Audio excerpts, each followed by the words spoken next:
can't. I had some good teaching videos for you, but meaning I was going to upload tonight the regular Facebook I do. So I'm thinking, oh, I don't want to do. I taught today Acts 24, and I got another teaching video, actually Acts 23 that I made last week that will be uploaded. Let me talk a little on news. I was holding off until I had the world news on ABC. This is how they reported the visit to, and then we'll talk about the shooter, we'll talk about media. They began their news show about, they said, Trump, okay, he went to Puerto Rico. Then he's going to go to Vegas. We had a tragedy in the country. This is what they said as they introduced it. They said, the tweet war that happened now a few days ago, that's top story. They said he's visiting, and also the mayor of San Juan, and this is top news tonight. But Trump tweeted and attacked her 3 days ago, 4 days ago, which I showed you those tweets. That's top story. Tweeted, attacked her. They did mention the shooter as well. Okay, that's fine. Then they said, and President Trump compared the deaths of the Puerto Ricans to sports scores in a basketball game. And I watched it, and he sat there. He was sitting there with the officials of Puerto Rico, and he's trying to put perspective. I myself said, some of the media covered this as the worst disaster in many, many years. And I thought we had a lot more. I was offended in this sense, media. We had more people die here, in the Harvey, right where I live, in Texas, and up into Louisiana. But yet you portrayed there was 17 deaths. And what President Trump was trying to do was put it in perspective to remind the public that, yes, we also had 59 killed in Vegas. But yet you showed this as one of the worst natural disasters. And that's how you portrayed this. And then you had the goal to actually add on world news, Trump compared the dead people to like basketball scores. And then they slipped something in. Had nothing to do with him comparing anything to a basketball score. And they lied. They shaped narrative. Now, I actually wasn't going to speak today, but being I'm doing this one, I guess I'll go ahead and cover a little more of Paddock, the worst mass shooting in recent or modern history. So far, 59 dead. I looked a little bit on the various sites, and it's interesting to say it's not hard. We don't want to jump the gun, but it's not hard to see some type of a possible connection with terrorists.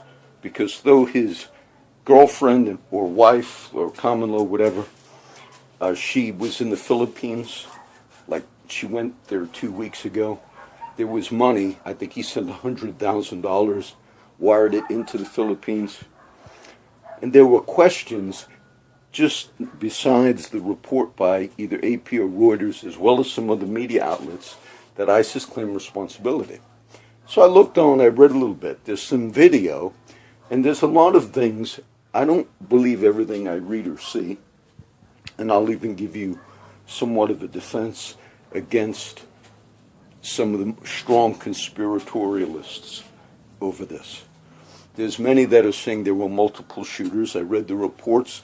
The lady that was next door to Mr. Paddock in the hotel, the Mandalay Bay, she said there were multiple shooters. Now, that's actually, she gave a report to some media outlet, and she believed there were multiple shooters. A lot of times in these scenarios, these things then come into question. I thought it was strange that he killed so many people and that he had so many weapons, and there was some question in the beginning whether any of them were actual automatic weapons. Boom, boom, boom, boom, boom. In this country, it's illegal to sell automatic. You sell what's called semi-automatic. So they were asking questions. I thought it's possible that if he had multiple shooters, but supposedly maybe he did have them fixed or rigged or whatever. And so the woman that gave this report to the media, I forget if she's an Australian lady that was there maybe with her husband, but she said there were multiple shooters. How she would know that, it would be easy to hear. She had the room next door to Mr. Paddock, the dead man. It'd be easy to think multiple shooters if you heard a lot of people, a lot of shots like that, certainly. Then she said, as far as I know, these are actual, which she says she witnessed, that the cops or the security guard were actually chasing another cop or another security guard through the building, that she witnessed that. Maybe she witnessed that. But I also thought, if people are fleeing, even security guards that don't get paid a whole lot of money to be security guards, it would be hard to discern whether they were chasing one of their fellow security guards or they were all running for the mountains type thing. So I tried to discern that. And one of the videos that have gone viral, I tried to see if these are legitimate videos first. But one of them seemed to say people were shooting from the 4th floor. I looked at that video a few times. It's had like 1 million hits or something. If it's a legitimate video, what I thought was there are no windows that seem to be blown out on the building at the Mandalay Bay. The shooter shot out a couple of windows on that 32nd floor so he could shoot out. And then some said it could have been something else, strobe lights or things of that nature. So there's a lot of people asking questions. But also with this media, who had the gall, I listened to what Mr. Trump said. I'm not a big supporter of Trump. But they come on World News and say he compared the deaths of those people to basketball scores. And he did not. He was putting in perspective that we've had other hurricanes and natural disasters where hundreds of people have died. And you would have never reported Mr. Obama ever in that way. I was a corpsman, okay, in the Navy. You know what a corpsman is? A corpsman is a medic. And they're medics for the Marines as well as for the Navy. Do you know one of the most disrespectful things you could ever say, which was a gaffe that Mr. Obama made, and it got no coverage? He addressed the corpsmen one day. Innocently, he referred to them as corpse men. And that's one of the worst. You could actually have reported on the news that Mr. Obama referred to them as dead men, because corpsman is spelt. If you're not familiar with how to pronounce it, it's spelt, reads like corpsman. Most people understand the word as corpsman. But not only did they never any of these things, but can you imagine them going on the media and saying President Obama compared the military medics to dead men? And that's about what you do that's what this media does every night. Now, and they're nonstop. They are a destructive force, because the man what motivated this recent shooter, you had media reports over and over again talking about one political party versus the other, and the media will report he's going to destroy this country, meaning the world will be destroyed by decisions he made, literally, that your children will no longer be able to live because of, quote, global warming, a silly decision about the Paris Climate Accord, that if you were going to be serious about all those issues, that wasn't the way to do it. It was manipulation in that thing. But then for the media to report, which they reported, do you not think that sets people on the radical left off? If this Mr. Paddock, there's some that said he might have been associated with a radical leftist group referred to as Antifa. I think that the connections to the possible ISIS thing might be valid. And it's interesting because when I spoke on it yesterday, I just speak on the stuff that I see on the news. I don't just grasp hold to a particular, quote, conspiratorial site. But I will read sites that lean that way, and then I'll try to, like I just did, give somewhat of not always believe what they say. But one site that was a regular news site, not a conspiratorial site, it said that it would be a surprise. The same thing I said yesterday. It would be a surprise if ISIS took credit on their official news site, which they did take credit for this shooting. It would be a surprise, this reporter said, because they normally don't lie about various connections. Normally, there have been instances where terrorism has occurred, and many thought it could have been ISIS over the last few years, just various ones, and they didn't claim them all. And even the news media would wait a few days and say, they have not claimed it yet, and the ones that they were not connected to, they don't claim. And this is what this reporter was saying about it. But then he said, but there's an instance, and I think it was possibly the Philippines, but there was an attack in a casino. Now this man, the recent one, Paddock, was not a casino, but this is what he was doing in Vegas. He was like a high-stakes professional gambler, supposedly. And this man, in the other one, it said ISIS claimed responsibility for that one, and then the reporter that's writing on it said, but later the U.S. showed there were absolutely no connections. And it made me wonder, we have a policy in this country that if there are certain events that take place, we would prefer not to give credit to ISIS, even if they're connected. Because part of our policy in military action and everything else, part of it is propaganda. And it's not propaganda particularly meant to deceive the American public.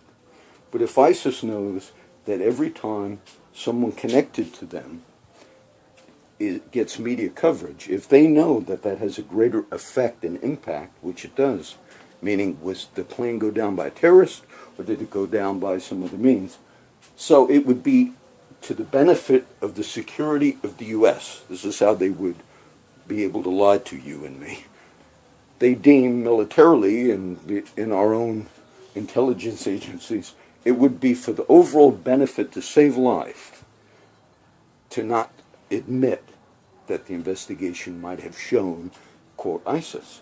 And it made me wonder if this other ISIS one that they claimed it was them, some casino, another one, not this recent one, and then our media and government determined there were no connections. I wonder if that's now going to be a strategy. You see, John, would you believe ISIS before your government?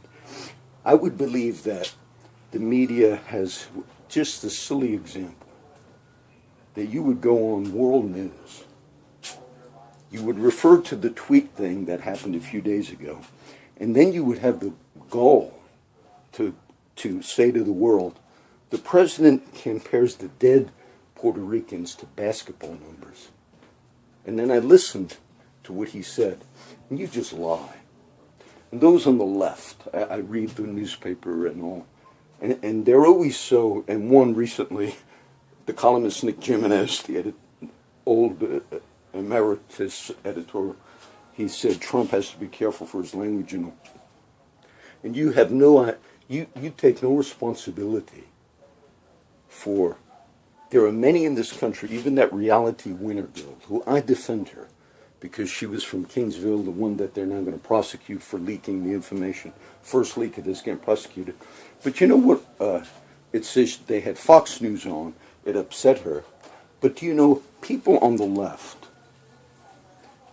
when they reach the point to do radical things, I believe the media certainly plays a role.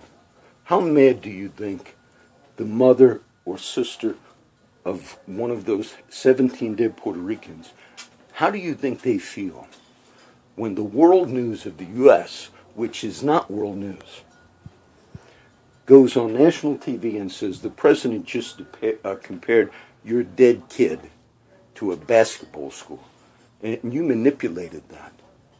You are responsible. When, if this Mr. Paddock, either he was an ISIS connection or maybe he had a connection to the left, it is this type of non-stop stuff that you purport to be news that is manipulation, is what it is. You stir up people in the country by something stupid like that. That's not reporting news. The news media, I'll end it quick, but this will be shooter number 2, okay? I'll go ahead and post it. Maybe I'll put a few links, the one from yesterday. I might link some of those other, maybe, if you will, conspiratorial sites. But a few things to note. A few mainstream media outlets properly reported, this was not fake, that ISIS on their official news site claimed responsibility. Okay, that's fact. Some in the media today are actually beginning to say, after reporting that, what I also spoke about, some were saying, where did the rumor arise that ISIS actually claimed responsibility for the attack? No, that wasn't a rumor. Whether it's true or not that this man had an attachment to ISIS, we don't know. But ISIS actually claiming responsibility was reported by various news outlets yesterday. And within a matter of a few hours, some media are now actually saying on their official news sites, where did the rumor start that ISIS put it out on their official site? It started with you, AP, Reuters, and I think NBC also. It's no secret that ISIS put that out on their site, that they're claiming the responsibility for Paddock. And now they're saying, where did that rumor start? Look how manipulative that is. I hope you could see how manipulative that is. During the disaster of 9/11, I have the Twin Towers right here. And I grew up right there. Mr. Local media, who don't probably never even been to half the places you purport to be so knowledgeable about. There were reports by regular news outlets. There were reports that some Muslim people, particularly where I grew up, in areas like Union City, Jersey City, where some of the radicals that had made the first attempted bombing of the World Trade Center actually lived there, right in areas where I used to play as a kid. I forget that man's name, the Blind Sheik. First attempted bombing, which was in the garage of the World Trade Center. Some media outlets reported that there were people of possibly Muslim people in that region that were kind of applauding and cheering on the day of 9/11. Okay. Some media reported that. Now, during the campaign, I think Trump mentioned some things about it. Those same media said President Trump is spreading a false rumor that was proven to be false. Some newspapers did that.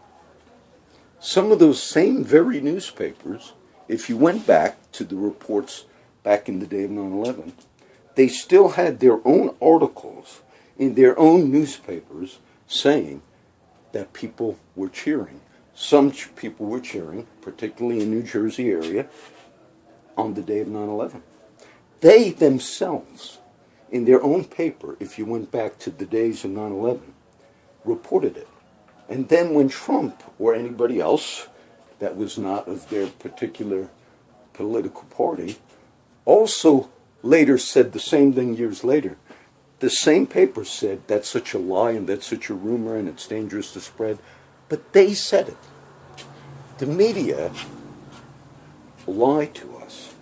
As of now, I'll end it. As of now, I would simply say it is possible that there's a connection with radicalism. Some of the conspiratorial sites, if you will, believe, like the cops, they say that a security guard was shot as well. They're kind of covering that up. As much as you hear me criticize policing as well as other things, when cops respond to like an event like that, any corruption you see in police departments, it's normally a cover-up of a shooting that was wrong. It's not some planned out conspiracy. And so some that are saying even maybe the local law enforcement in the Vegas Strip, maybe I don't go for that they would have a conspiracy like that. The only thing I think that the government and the media would do is try as much as they can to not verify if there were a real connection with ISIS and this man. Because there have been others where there seemed to be enough in the public that there were connections to radical Islam and maybe to Al-Qaeda or ISIS. And I noticed that our government and media were very slow and just didn't want to admit the connection. So if anything about the shooter, there's questions they're now going to ask.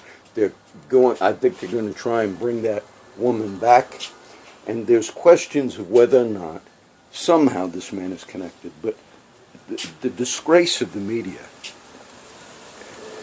people that have been pushed over the edge like this man, and then you report that the President of the United States compared the dead kids in Puerto Rico to basketball games, which was a total lie. Don't you think that also pushes people over the edge? What do you think the parents of one of the kids that died in Puerto Rico thinks when he hears? Do you know Trump spoke at the golf thing the other day? And you had a protester, and he had the right to say it, but as Trump was dedicating the golf tournament thing, the trophy, to the victims of the hurricanes, both Puerto Rico and all, somebody from the crowd yelled out, "You don't give a shit about Puerto Rico." Okay? Not only did they play that clip on the NBC online news, which I also watch, they played it over and over again. They played that clip. It was like when the online NBC News, I think it was NBC, when they go to a break, they have like a 1 minute clip of the thing. And they played that over and over again. Some person, and they just bleeped it, but you could hear it. "You don't give a shit about Puerto Rico." You must have played that 100 times in a few days. Because that was like the main clip. What a disgrace you are. What a disgrace. You and the media are an absolute disgrace.